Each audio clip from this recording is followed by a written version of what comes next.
Hello friends, आज हम इस वीडियो में BPSC TRE question bank series का सेट 26 देखेंगे, जिसमें महत्वपूर्ण 20 प्रश्नों को सॉल्व करेंगे। इससे पहले ऑलरेडी हमने 25 सेट करा रखा है। इन सभी वीडियो का लिंक डिस्क्रिप्शन में दिया हुआ है या फिर आप प्लेलिस्ट में जाके देख सकते हैं। साथ ही साथ अगर इन सभी का PDF फाइल चाहिए तो हमारा टेलीग्राम चैनल ज्वाइन कर सकते हैं। टेलीग्राम चैनल का लिंक डिस्क्रिप्शन में दिया हुआ है। ठीक, तो चलिए फिर शुरू करते हैं और देखते हैं आज का पहला सवाल। आज का पहला सवाल है, निम्नलिखित में से वह कौन सा यंत्र है जिसके द्वारा विद्युत परिपथ में बहने वाली धारा की पहचान होती है। ऑप्शन दे रखा है गैल्वेनोमीटर, जेनेटर, अमीटर, एक से अधिक होगा या फिर ऊपरी में से कोई नहीं। बीपीएससी टीआरई 3.0 में सवाल पूछा गया था। इसका सही आंसर है सी ऑप्शन, अमीटर। ठीक है, जेनेटर तो होना नहीं है क्योंकि जेनेटर का काम क्या है, यांत्रिक ऊर्जा को विद्युत ऊर्जा में बदलना। ठीक है, यहाँ पे कन्फ्यूजन हो सकता है कि गैल्वेनोमीटर और अमीटर दोनों में बेसिक अंतर क्या है। ठीक है, या फिर दोनों में से अमीटर ही क्यों, गैल्वेनोमीटर क्यों नहीं। ठीक है, तो ये दोनों के बारे में थोड़ा सा बेसिक डिफरेंस देख लेते हैं जल्दी से। तो यहाँ पे हम एक तरफ ले लेते हैं, इधर डिस्कस कर लेते हैं अमीटर के बारे में। ठीक है,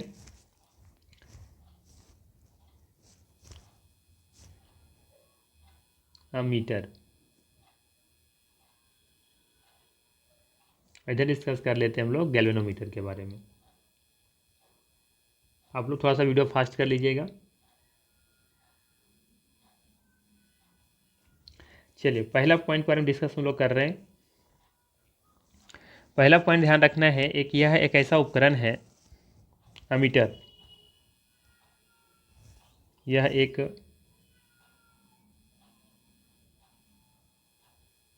उपकरण है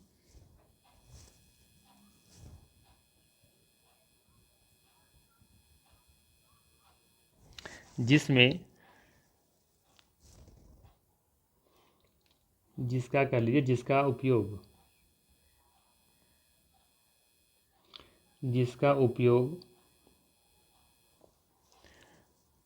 परिपथ में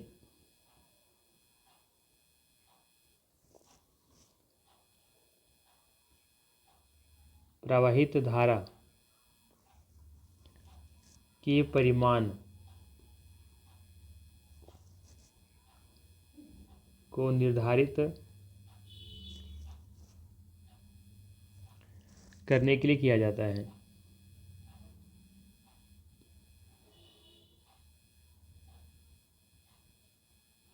आई बात समझ में? यह एक ऐसा उपकरण है जिसका उपयोग परिपथ में प्रवाहित धारा के परिमाण को निर्धारित करने के लिए किया जाता है। ठीक है, जबकि गैल्वेनोमीटर के बारे में बात करें, ठीक है, तो ये शॉर्ट लिख देते हैं, सर्किट में जो भी सर्किट होगा उस सर्किट में करंट की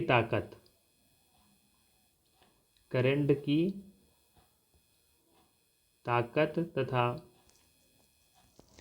दिशा कि किस ओर ये बह रही है, दिशा का कोई डायरेक्शन होगा ना, तो दिशा का पता लगाने के लिए किया जाता है। दिशा का पता लगाने के लिए किया जाता है।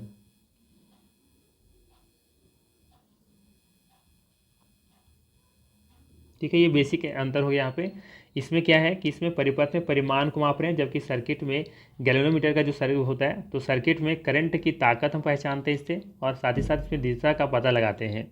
ठीक है, दूसरा पॉइंट जो मुख्य पॉइंट है, ठीक है, ये एसी और डीसी, ठीक है, एसी और डीसी ये दोनों सिंपल से लिख देते हैं, एसी और डीसी। ठीक है, एसी और डीसी अल्टरनेट करंट और डायरेक्ट करंट ये दोनों को मापता है, ये दोनों धारा को मापता है।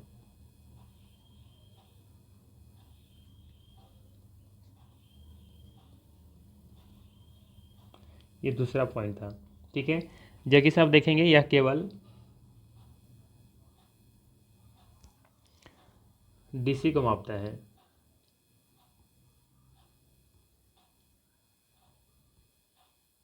ठीक है, बात समझ में आ रहा है? इसके अलावा यहाँ पर एक पॉइंट और लिख लीजिएगा कि ये जो होता है ना, ये होता है श्रेणी क्रम में, श्रेणी क्रम में इसे लगाया जाता है।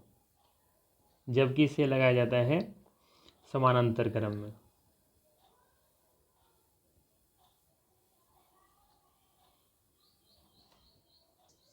तो बेसिक आप लोग को ये 3 डिफरेंस याद रखना है अमीटर और गैल्वेनोमीटर के बीच में, ठीक है। और अमीटर के बारे में याद रखिएगा, ठीक है। अब विद्युत धारा को एम्पियर में मापा जाता है, ठीक है, एम्पियर में। चलिए अगला सवाल अब लेते हैं। अगला सवाल है, निम्नलिखित में से आपेक्षिक घनत्व के लिए सही इकाई मात्रक चुनिए। ऑप्शन दे रखा है किलोग्राम पर सेंटीमीटर मात्रक विहीन, या फिर किलोग्राम पर घन मीटर, उपयुक्त में से अधिक होगा, या फिर उपयुक्त में से कोई नहीं। सही आंसर हो जाएगा इसका बी ऑप्शन, मात्रक विहीन, ठीक है। आइए समझते हैं क्यों। देखिए ध्यान से, आपेक्षिक घनत्व को किसी पदार्थ के घनत्व और पानी के घनत्व के अनुपात के रूप में परिभाषित किया गया है। चूँकि आपेक्षिक घनत्व समान मात्राओं का अनुपात है, ठीक है। आपेक्षिक घनत्व जो होता है वो समान मात्राओं का अनुपात होता है, रिलेशन होता है, ठीक है। इसीलिए ये क्या होता है, ये आयामहीन मात्रा है, ऐसी कोई इकाई नहीं होती हैं, ठीक है। तो आपेक्षिक घनत्व का याद रखना है कि कोई भी मात्रक या इकाई नहीं होता है, ठीक है। क्योंकि देखोगे यहाँ पर कि यहाँ पे क्या होता है कि जो घनत्व होता है ना, या अपेक्षिक घनत्व, ये समान मात्राओं का अनुपात होता है। तो समान मात्रा का होगा, जैसे मीटर पर मीटर, तो ये भी मीटर मीटर में है, तो मीटर मीटर तो कट ही जाएगा ना। जैसे 20 किलोमीटर और नीचे भी लिखे 20 किलोमीटर, तो मीटर मीटर मीटर से कट जाएगा, तो इससे कोई मात्रक निकलेगा ही नहीं, ठीक है। तो उसी तरीके से यहाँ पे कहा जा रहा है कि चूंकि अपेक्षिक घनत्व समान मात्राओं का अनुपात होता है, इसीलिए इसका कोई मात्रा नहीं होता है, ये आयामहीन हुआ होता है, ठीक। तो वहाँ पे बी ऑप्शन सही था। अगला सवाल है, ध्वनि के मापन की इकाई को क्या कहा जाता है। सवाल है, ध्वनि के मापन की इकाई को क्या कहा जाता है। वोल्ट, वॉट, एम्पियर, एक से अधिक होगा, या फिर उपयुक्त में से कोई नहीं। बीपीएससी टीआरई 3.0 में सवाल पूछा गया था। सही आंसर हो जाएगा इसका उपयुक्त में से कोई नहीं। जैसा कि उन्हें पहले ही बताया कि एम्पियर ये विद्युत धारा की मापन इकाई होती है,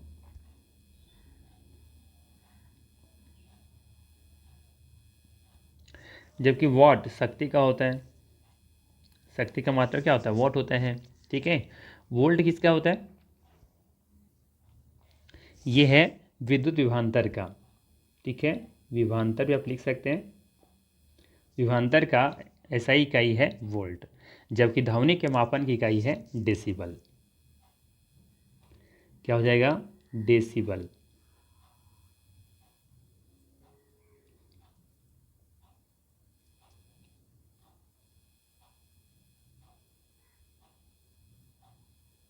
ठीक है, तो ये सभी याद रखिएगा। चलिए अगला सवाल है, हवा में नमी मापने के लिए निम्नलिखित में से किस उपकरण का उपयोग किया जाता है। ऑप्शन दे रखा है एरोमीटर, हाइड्रोमीटर, हाइग्रोमीटर, एक से अधिक होगा, या फिर उपयुक्त में से कोई नहीं। बीपीएससी टीआरई 2.0 में सवाल पूछा गया था। सही आंसर हो जाएगा यहाँ पर, ध्यान दीजिएगा, सी ऑप्शन, हाइग्रोमीटर, ठीक है। क्या हो जाएगा, हाइग्रोमीटर। हवा में नमी मापने के लिए हाइग्रोमीटर या फिर आर्द्रता मापी का उपयोग किया जाता है। वहीं बात करें हाइड्रोमीटर के बारे में, तो याद रखना है हाइड्रोमीटर में तरल के विशिष्ट गुरुत्व को मापता है। ये हाइड्रोमीटर तरल के विशिष्ट गुरुत्व को मापता है, जबकि एरोमीटर हवा या अन्य गैसों का वजन, घनत्व आदि मापने के लिए इसका प्रयोग किया जाता है। एरोमीटर का हवा या अन्य गैसों का वजन, घनत्व कितना है, ये मापने के लिए प्रयोग किया जाता है एरोमीटर का, ठीक है। जबकि तरल के विशिष्ट गुरुत्व को मापना है, तो इसके लिए आप किसका प्रयोग करेंगे, हाइड्रोमीटर का। जबकि हाइग्रोमीटर हवा में नमी मापने के लिए किया जाएगा, ठीक। चलिए अगला सवाल लेते हैं। अगला सवाल है, चुंबकीय क्षेत्र है क्या है, अदिश राशि, सदिश राशि, आयाम रहित राशि, एक से अधिक होगा, या फिर उपयुक्त में से कोई नहीं। बीपीएससी स्कूल टीचर 2023 में सवाल पूछा गया था, ठीक है। तो ध्यान रखिएगा, इसका सही आंसर होगा सदिश राशि। चुंबकीय क्षेत्र सदिश राशि है, क्योंकि चुंबकीय क्षेत्र में परिमाण भी होता है और दिशा भी होता है। ऐसी राशि जिसमें परिमाण और दिशा दोनों होते हैं उसे सदिश राशि कहते हैं, ठीक है। और जिसमें सिर्फ परिमाण होता है उसे ही अदिश राशि कहते हैं, ठीक है। तो यहाँ पर थोड़ा सा शॉर्ट में समझ लेते हैं।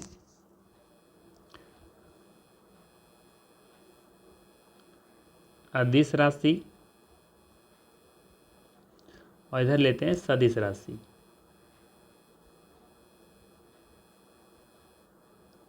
ये दोनों में अंतर क्या है? तो ध्यान रखना है, बेसिक्स अंतर ये है कि इसमें सिर्फ परिमाण होता है, सिर्फ परिमाण बताने की ज़रूरत होती है, जबकि सदिश राशि में परिमाण और दिशा दोनों बताने की आवश्यकता होती है। ठीक है, एग्जाम्पल लें, जैसे इसमें पहला एग्जाम्पल आप ले सकते हैं द्रव्यमान, द्रव्यमान। ठीक है, देखिए द्रव्यमान में हम लोग क्या करते हैं, सिर्फ वस्तु का द्रव्यमान बता देते हैं कि 5 किलो है, 10 किलो है। ठीक है, लेकिन हमें यह बताने की आवश्यकता नहीं होती है कि यह किस दिशा में है। क्या ये बताना ज़रूरत होता है क्या कि किस दिशा में है? नहीं ना, सिर्फ बताना होता है कि 5 किलो है, 10 किलो है। किस डायरेक्शन में है, किस दिशा में, ये हमें बताने की आवश्यकता नहीं होती है। ठीक है, और भी एग्जाम्पल ले सकते हैं, जैसे कि डिस्टेंस, दूरी, दिशा बताने की आवश्यकता नहीं होती है, सिर्फ कितना किलोमीटर चले वो बता दीजिए। समय, समय में दिशा बताने की ज़रूरत नहीं होता है, सिर्फ बताना होता है कितना टाइम काम किया या कितना समय हुआ। ठीक है, तापमान, तापमान में दिशा बताने की आवश्यकता नहीं होती है, सिर्फ आप क्या बता रहे होते हैं, सिर्फ इसका परिमाण बता रहे होते हैं। ठीक है, आयतन, आयतन में कोई दिशा बताने की आवश्यकता होती है क्या? नहीं। ठीक है, उसी तरीके से घनत्व, डेंसिटी, डेंसिटी में भी सिर्फ आपको क्या बताना होता है, परिमाण बताना होता है। ठीक है, कितना घनत्व है इसका, लेकिन यहाँ पे दिशा नहीं बताते हैं आप। वहीं सदिश राशि का कुछ उदाहरण ले, जैसे बल है ना, कितना बल लग रहा है और किस दिशा में लग रहा है। ठीक है, जैसे कि अगर ये कोई यहाँ पे है और यहाँ पर कोई आदमी इसमें क्या कर रहा है, इसमें कोई एक बल लगा रहा है इसमें। ठीक है, तो बल लगा रहा है तो किस दिशा में बल लगा रहा है ये आपको बताना पड़ेगा, और कितना बल लगा रहा है। तो देखेंगे इससे निश्चित दिशा ही होगा, किसी खास एक दिशा में बल लगा रहा होगा, तो यहाँ दिशा भी बताना आवश्यक है और साथ ही साथ इसमें परिमाण भी बताना आवश्यक है। ठीक है, तो यहाँ दोनों आवश्यक हो जाता है, तो बल भी होगा। जैसे और ले लेते हैं त्वरण, वेग, वेग भी बता, वेग में देखेंगे आप। ठीक है, कि इसमें परिमाण और दिशा दोनों बताना होता है। विस्थापन, ठीक है, विस्थापन भी क्या है, एक इसका देखेंगे कि ये सदिश राशि का उदाहरण है कि विस्थापन में बताना पड़ता है कि कितना किलोमीटर चले हैं और किस दिशा में चले हैं। ठीक है, तो ये ध्यान रखिएगा। दूरी क्या है आपका, अदिश राशि है, जबकि विस्थापन क्या है, सदिश राशि है। क्योंकि दूरी में सिर्फ आप डिस्टेंस बताते हो, विस्थापन में परिमाण दिशा दोनों बताते हो। ठीक है, इसमें आप भार भी ले सकते हैं, भार। ठीक है, आइए देखिए, द्रव्यमान में और भार में अंतर है। भार जो बताते हैं ना, भार बताते हैं, दिशा भी बताते हैं, इसमें दिशा भी बतानी होती है। ठीक है, लेकिन द्रव्यमान, द्रव्यमान में इसका कोई, इसमें में दिशा बताने की आवश्यकता नहीं होती है। ठीक है, थोड़ा सा लॉजिक लगा के खुद से देखिएगा कि ऐसा हम क्यों बोल रहे हैं। ठीक है, इसके अलावा फिर आप देखेंगे यहाँ पे आवेग, आवेग भी हो जाएगा आपका।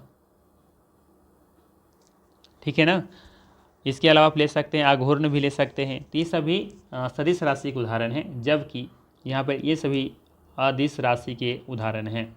ठीक है, एक एग्जाम्पल से आप लोग को थोड़ा सा क्लियर और करने के चाहेंगे हम यहाँ पर, जिसको समझ में आ गया होगा आगे बढ़ सकते हैं, स्किप कर सकते हैं। जैसे हम यहाँ पर ले ए, बी, सी और ये डी पॉइंट। कोई बंदा यहाँ से एक्स यहाँ से चलना शुरू किया, ये पॉइंट से बी तक गया, इसकी डिस्टेंस पर बना लेते हैं हम लोग। ये हो गया 20 किलोमीटर, ये 10 किलोमीटर, ये 20 किलोमीटर, तो ये भी 10 किलोमीटर होगा। तो कोई बंदा ए से एक्स से यहाँ से चल करके बी तक गया और बी से पहुँच गया सी पर और सी से पहुँच गया डी पर। तो अगर कोई इससे पूछे कि आपने कितना दूरी तय किया, तो इसे अब डिस्टेंस, ये डिस्टेंस बताना आवश्यक है, परिमाण बताना आवश्यक है। 20 20 40 10 50 किलोमीटर चला, लेकिन किस दिशा में चला है बताने की आवश्यकता नहीं है। देखिए विस्थापन, विस्थापन क्या है, विस्थापन कहता है कि जहाँ सब शुरू किया और जहाँ पहुँचे हैं उसके बीच का शॉर्टेस्ट डिस्टेंस ही विस्थापन है। तो यहाँ पर देखिएगा ए और डी के बीच में से ये वाला दूरी देखेंगे सबसे शॉर्टेस्ट डिस्टेंस है यहाँ तक का। तो ये दिशा भी बता सकते हैं कि उत्तर दिशा में है, और कितना डिस्टेंस हुआ है तो मात्र 10, यहाँ पे बताना पड़ेगा 10 किलोमीटर का विस्थापन हुआ है। कहाँ से चल करके ऐसे कोई मतलब नहीं है। ठीक है, कोई बंदा यहाँ से चल करके ऐसे घूम करके आता है यहाँ पहुँचता है, तो इसका दूरी बता सकते हैं। तो दूरी यहाँ पर हो जाएगा आपका अदिश राशि, जबकि यहाँ से यहाँ पहुँचे से बीच जो शॉर्टेस्ट डिस्टेंस है ये वाला है पॉइंट है, तो ये सब क्या कहलाएगा, विस्थापन कहलाएगा कि कितना दूरी चला है और किस दिशा में है, किस दिशा में चला है। तो ये देखेंगे उत्तर दिशा में चला है, पूरब भी हो सकता है, पश्चिम हो सकता है। अगर ये चल कर यहाँ पहुँच जाता तो हम कहते हैं कि ये पूरब में चला है, कितना डिस्टेंस तय किया, तो ये दूरी माप लेते, ये शॉर्टेस्ट डिस्टेंस माप लेते। ठीक है। तो याद रखना है सदिश राशि में परिमाण और दिशा दोनों बताने की आवश्यकता होती है, जबकि अदिश राशि में सिर्फ परिमाण बताना है आपको। ठीक है, चलिए लेते हैं अगला सवाल। चलिए अगला सवाल है, निम्नलिखित में से कौन सा सबसे कम घर्षण उत्पन्न करता है। बताना है कौन सा सबसे कम घर्षण उत्पन्न करता है। ऑप्शन दे रखा है फिसलन घर्षण, यहाँ पे घर्षण होना चाहिए था, रोलिंग घर्षण, अस्थैतिक घर्षण, एक से अधिक होगा या फिर उपयुक्त में से कोई नहीं। बताना है कौन सा सबसे कम घर्षण उत्पन्न करता है। तो सबसे पहले यहाँ पे डिस्कस कर लेते हैं कि घर्षण क्या है। ठीक है, तो ध्यान रखिएगा, जब एक वस्तु किसी अन्य वस्तु के संपर्क में रहते हुए गति करती है तो उस गति की दिशा के विपरीत एक बल कार्य करती है, जिसे ही फ्रिक्शन कहते हैं या फिर घर्षण कहते हैं। ठीक है, यह एक संपर्क बल है। ठीक है, यह क्या है, घर्षण एक क्या है, संपर्क बल भी आप कह सकते हो। ठीक है, बल दो प्रकार के होते हैं ना, असंपर्क बल और संपर्क बल। तो ये घर्षण बल क्या है, एक संपर्कित बल है। ठीक है, अब यहाँ पर देखें ऑप्शन क्या क्या दे रखा है, sliding friction, rolling friction, static friction. ठीक है, स्टैटिक फ्रिक्शन का मतलब क्या है कि जो दोनों स्थिर है, जो गति में आने वाला आया नहीं अभी तक। ठीक है, मेरा कहने का मतलब है स्टैटिक फ्रिक्शन का मतलब है कि जो आने वाला है आया नहीं है। ठीक है, सिंपल सा है कि दो अस्थैतिक मतलब जो उनके बीच गति होने वाली वो हुआ नहीं है, कि बीच कार्य करने वाले घर्षण बल को अस्थैतिक घर्षण बल कहा जाता है। ठीक है, तो यहाँ पे आप देखेंगे कि सबसे कम अस्थैतिक जो होता है उसमें सबसे कम घर्षण देखने को मिलेगा। ठीक है, इसके बाद फिर आप देखेंगे रोलिंग।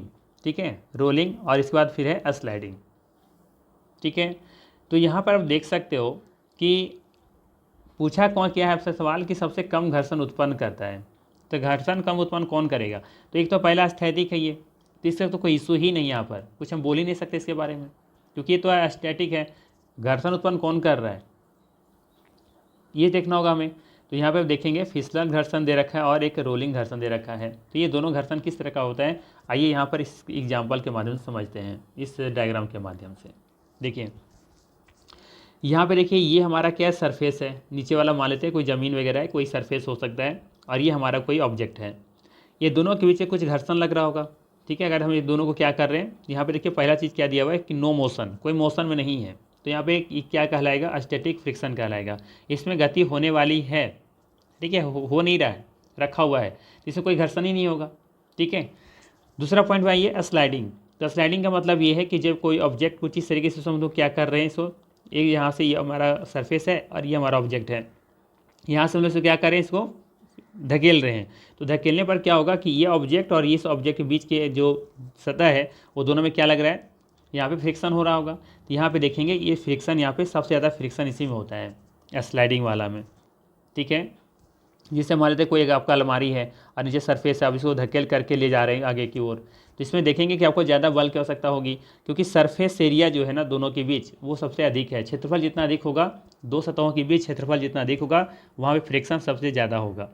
ठीक है, तो यहाँ पर देखिएगा नीचे हमारा जो ज़मीन है, ठीक है, और यहाँ फिर जो ऑब्जेक्ट है, दोनों के बीच में जो संपर्क क्षेत्र वो अधिक है। जबकि अब देखेंगे रोलिंग मोशन में यहाँ पे सिर्फ एक लाइनिंग की तरह सरफेस यहाँ पे देखेंगे कि संपर्क में है, तो यहाँ पे संपर्क का जो क्षेत्रफल है बहुत ही कम है। तो यहाँ पे रोलिंग मोशन में आप देखेंगे कि यहाँ पे जो घर्षण बल होता है बहुत ही कम होता है। आ रहा है बात समझ में। इसीलिए आप देखेंगे कि बड़े बड़े ऐसे रोलर जो होते हैं उसे घसकाना या सरकाना बहुत ही आसान होता है, लेकिन सेम वजन का अगर इस तरह से स्लाइडिंग करना हो तो आप नहीं कर पाएंगे। ठीक है, क्योंकि यहाँ पे घर्षण बहुत ज़्यादा है, और यहाँ पे घर्षण सिर्फ देख रहे हैं कि हल्का सा नाम मात्र का है, जो कि एक लाइन की तरह वहाँ पे एक सरफेस की में जो संपर्क आ रहा है, क्षेत्रफल यानी कि कह सकते हैं बहुत ही यहाँ पे कम है। ठीक है, तो आप बताइए यहाँ पे सही आंसर क्या होना चाहिए। तो इसका आंसर होना चाहिए यहाँ पे रोलिंग घर्षण। यहाँ पे सबसे ये कम घर्षण उत्पन्न करता है। आप कहोगे सर कि फिर ये यहाँ पर स्टैटिक क्यों नहीं होगा, क्योंकि ये तो स्टैटिक ही रखा हुआ है, यहाँ पर तो कोई घर्षण हो ही नहीं रहा ना, क्योंकि यहाँ पे बात कर रहा है किस चीज़ का, ये कौन सा घर्षण उत्पन्न करता है। ठीक है, तो उत्पन्न यहाँ पे कौन करेगा, तो यहाँ पे तो स्टैटिक होगा ही नहीं, क्योंकि तो रखा हुआ है। ठीक है, उसमें कोई घर्षण हो ही नहीं रहा है। ठीक है, तो यहाँ पे देखेंगे ए और बी, फिर ऑप्शन में मेरे पास बचता है, तो ए और बी में देखेंगे सबसे ज़्यादा जो कम घर्षण हो रहा है वो हो रहा है रोलिंग घर्षण में। ठीक है। वैसे देखा जाए तो सबसे कम या फिर जो रखा हुआ है वो हो जाएगा स्थैतिक वाला, पहला पॉइंट। इसके बाद फिर आप देखेंगे तो दूसरा कौन सा आ जाएगा आपका, ये आ जाएगा रोलिंग वाला, और फिर ये फिसलन आ जाएगा, और फिर होगा रोलिंग वाला। या फिर आप ऐसे ही मान के चल सकते हो, ठीक है, कि अगर ये स्थैतिक है मतलब कि रखा हुआ है तो कोई मोशन ही नहीं हो रहा है, क्योंकि घर्षण बहुत ज़्यादा है, इतना ज़्यादा कि वहाँ पे कोई मोशन हो ही नहीं रहा है। आप ऐसे मान सकते हो, तो कह सकते हैं यहाँ पर स्थैतिक घर्षण सबसे अधिक होगा।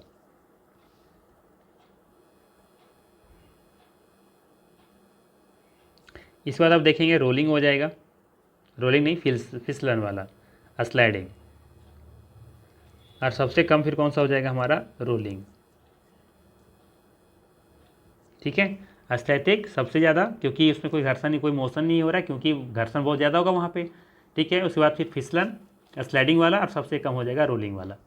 ठीक है। इस अकॉर्डिंग में देखेंगे तो बी ऑप्शन यहाँ पे सही है। ठीक है। आप इस डायग्राम से बहुत अच्छे तरीके से समझ सकते हो। चलिए लेते हैं अगला सवाल। अगला सवाल है कि निम्नलिखित में से कौन सा न्यूटन की गति के तीसरे नियम का उपयोग करता है। पहला ऑप्शन दे रखा है तीरंदाजी, अंतरिक्ष रॉकेट, वेन्यूरीमीटर, एक से अधिक होगा, या फिर उपयुक्त में से कोई नहीं। ठीक है। तो सही आंसर इसका बी ऑप्शन, अंतरिक्ष रॉकेट। ठीक है। ये गति के तीसरे नियम का उपयोग करता है। ठीक है। देखिएगा ध्यान से, न्यूटन के 3 नियम हैं, गति के 3 नियम हैं। पहला नियम कहता है, प्रथम नियम गति का, कि प्रत्येक पिंड तब तक अपनी विरामावस्था में अथवा सरल रेखा में समान गति की अवस्था में रहता है जब तक कोई बाह्य बल उसे अन्यथा व्यवहार करने हेतु विवश नहीं करता। ठीक है। इसे जड़त्व का नियम भी कहते हैं।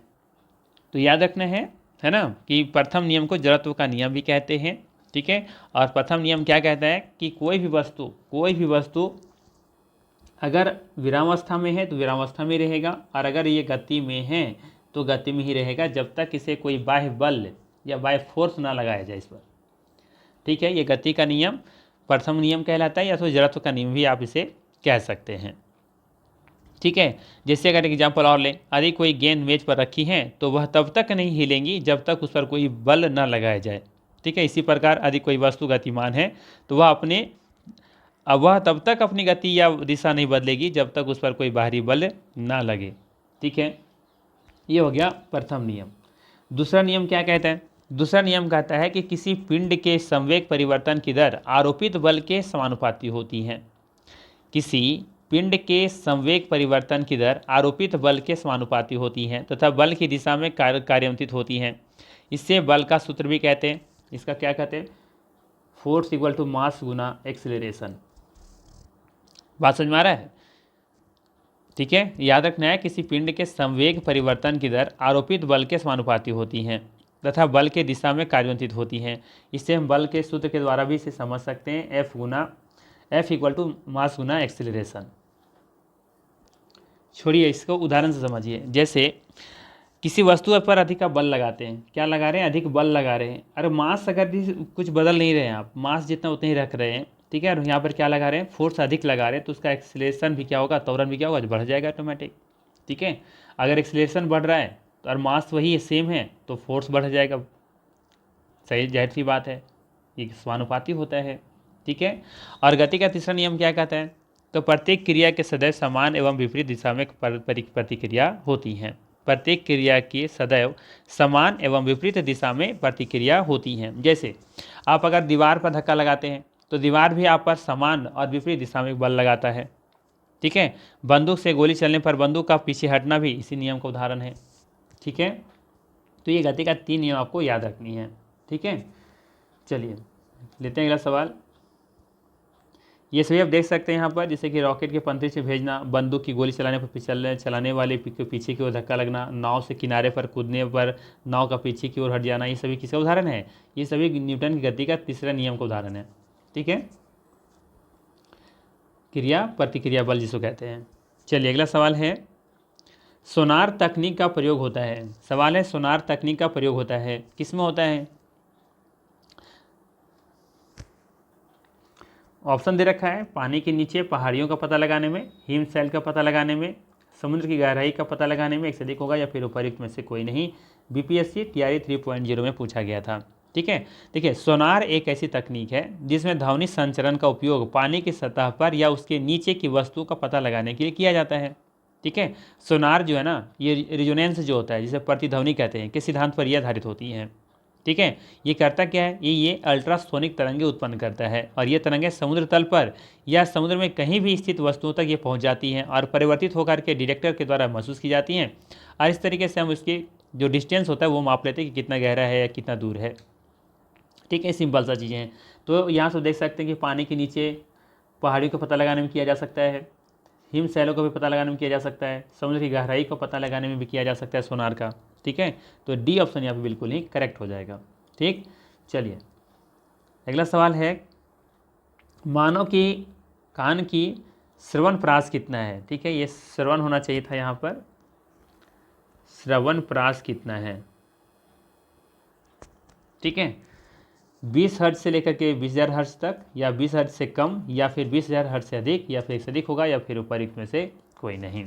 ठीक है, तो हम लोग जानते हैं कि ध्वनि एक प्रकार का लॉन्गिट्यूडनल वेव है या फिर अनुदैर्ध्य तरंग है, जो कि वस्तुओं में कंपन होने से उत्पन्न होती हैं। ठीक है, ये भी याद रख सकते हैं कि जिस ध्वनि तरंगों की आवृत्ति 20 हर्ट्ज से कम होती है उसे अवश्रव्य तरंग कहते हैं। मानव का कान इनको नहीं सुन सकता। जिन ध्वनि तरंगों की आवृत्ति 20 हर्ज से लेकर के 20,000 हर्ज के बीच होती है ना, उनको श्रव्य ध्वनि कहते हैं, श्रव्य ध्वनि तरंगे कहते हैं, जो कि मानव इन्हें कान के द्वारा इसे सुन सकता है। ठीक है, तो इसका आप देखेंगे सही आंसर क्या हो जाएगा, फर्स्ट विकल्प सही दिख रहा है।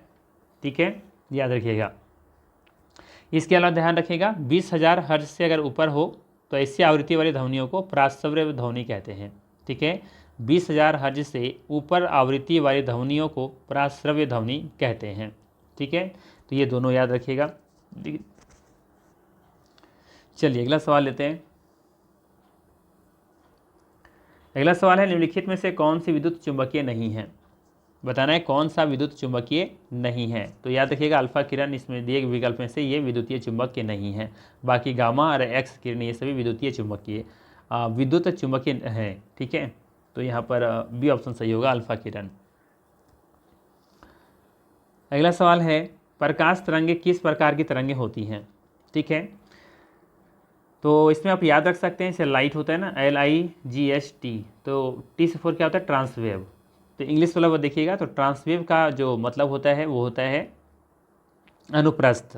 ठीक है, ट्रांसवेव मतलब होता है अनुप्रस्थ, और साथ ही साथ ये विद्युत चुंबकीय तरंग भी हैं, अर्थात यहाँ पे डी ऑप्शन बिल्कुल ही करेक्ट हो जाएगा। ठीक है, ये अनुप्रस्थ भी है, ट्रांसवेव भी होता है। ठीक है, और साथ ही साथ ये विद्युत चुंबकीय भी है, तो डी ऑप्शन यहाँ पे सही होगा। वहीं बात करें साउंड के बारे में, तो साउंड ये अनुदैर्ध्य तरंगे होती है, लॉन्गिट्यूडिनल वेव होती हैं। अगला सवाल है, निम्नलिखित में से किसके पास उच्च ऊर्जा स्तर और छोटा तरंग दैर्ध्य होता है। तो याद रखिएगा, इसका सही आंसर है यहाँ पर पराबैंगनी विकिरण। पराबैंगनी विकिरण एक प्रकार का विद्युत चुंबकीय विकिरण है जिसमें दृश्य प्रकाश की तुलना में उच्च ऊर्जा स्तर और कम तरंग दैर्ध्य होता है। यह विद्युत चुंबकीय स्पेक्ट्रम पर एक्सरे और दृश्य प्रकाश के बीच स्थित होता है। अगला सवाल है, पोर्सलीन मग में गर्म चाय पीना सुविधाजनक है स्टील की गिलास की तुलना में क्योंकि क्या कारण है। पोर्सलीन मग में हैंडल होता है, पोर्सलीन उष्मा का कुचालक होता है, स्टील की गिलास में चाय तेजी से ठंडी हो जाएगी। सही आंसर है, पोर्सलीन उष्मा का क्या होता है, कुचालक होता है। इसलिए पोर्सलीन उष्मा का कुचालक होता है, इसीलिए इसमें चाय पीना स्टील के गिलास की तुलना में क्या होता है, ये सुविधाजनक होता है। ठीक है, क्योंकि गिलास क्या है, उष्मा का सुचालक होता है स्टील। ठीक है, स्टील का जो ग्लास होता है उष्मा का सुचालक होता है, जिससे हमारा गिलास गर्म हो जाएगा, जिससे हम लोग चाय नहीं पी पाएंगे अच्छे से। ठीक है, जब तक गिलास ठंडा हो तो फिर चाय भी ठंडा हो जाएगा। इससे अच्छा हम लोग किस का प्रयोग करते हैं, पोर्सलीन मग का, क्योंकि ये उष्मा का क्या होता है, कुचालक होता है। चलिए अगला सवाल है, लेंज के नियम की व्युत्पत्ति के लिए निम्न में से किसके संरक्षण नियम का उपयोग होता है। लेंज के नियम की व्युत्पत्ति के लिए निम्न में से किसके संरक्षण नियम का उपयोग होता है। तो याद रखना है, इसमें से दिए विकल्प में से कोई भी आंसर सही नहीं है। लेंज का नियम ऊर्जा संरक्षण नियम पर आधारित होता है। ठीक है, ऊर्जा संरक्षण, तो यहाँ पर कोई भी ऑप्शन नहीं दे रखा है, तो इसका सही आंसर क्या हो जाएगा, ई ऑप्शन, उपर्युक्त में से कोई नहीं। चलिए अगला सवाल है, अधिक ऊंचाई पर उबलते हुए पानी में सब्जियां पकने में अधिक समय लेती हैं, क्योंकि इसका मुख्य कारण क्या है? इसका मुख्य कारण क्या है ये आपको बताना है। तो इसका मुख्य कारण है ऊंचाई बढ़ने पर उबलते हुए पानी का तापक्रम घट जाता है, अर्थात यहाँ पे बी ऑप्शन बिल्कुल ही सही होगा, ध्यान रखिएगा। ठीक है, अधिक ऊंचाई पर उबलते हुए पानी में सब्जियां पकने में अधिक समय लेती हैं, क्योंकि ऊंचाई बढ़ने पर उबलते हुए पानी का तापक्रम घट जाता है, इसीलिए ऐसा होता है। अगला सवाल है कि एक बरसाती दिन में क्या होता है, ये आपको बताना है। तो एक बरसाती दिन में याद रखिएगा, शुष्क बल्ब तापमापी आर्द्र बल्ब तापमापी की तुलना से ज़्यादा माप दर्शाता है। ठीक है, बी ऑप्शन यहाँ पे सही होगा, ध्यान रखिएगा।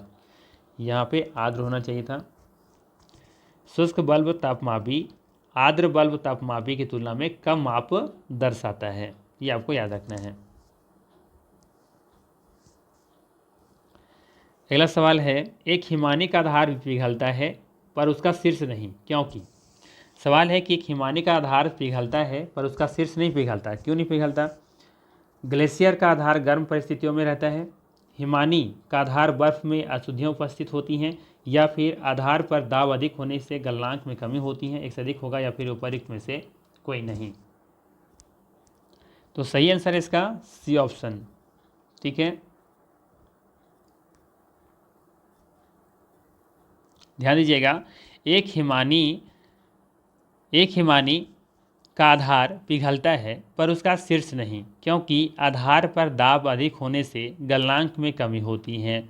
हिमानी क्षय की उत्पत्ति ऐसे स्थानों पर होते हैं, ठीक है, जहां हिमपात की मात्रा हिम के क्षय से अधिक होती है और प्रतिवर्ष कुछ मात्रा में हिम अधिशेष के रूप में बच जाता है। वर्ष दर वर्ष हिम के एकत्रण से निचली परतों के ऊपर दबाव बढ़ता जाता है और वे सघन हिम के रूप में परिवर्तित हो जाते हैं। यह सघन हिमानी अपने भार में दबाव के कारण क्या होता है, ढालों पर ये प्रवाहित होते हैं, जिसे हिमनद भी कहते हैं। ठीक है, तो यहाँ पर सही आंसर हो जाएगा इसका सी ऑप्शन।